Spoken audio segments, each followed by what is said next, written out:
In front of me is Samsung Galaxy A22, and let me show you how to activate automatic system updates on this device. So first of all, you need to open the list of all apps and go to settings and then reach developer options. You will find them at the bottom of the list. However, if you cannot find it here, just take a look at our tutorial on how to unlock developer panel and then smoothly click to open. Now scroll a bit lower and here you will notice auto update system. So if you would like to activate automatic system updates, just mark it here, and from now on it is active, so you can smoothly use it.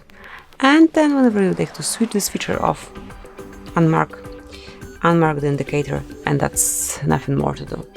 So this is it. This is how you can activate, how you can turn off automatic system updates. Enjoy. Thank you for watching. Please subscribe our channel and leave the thumbs up.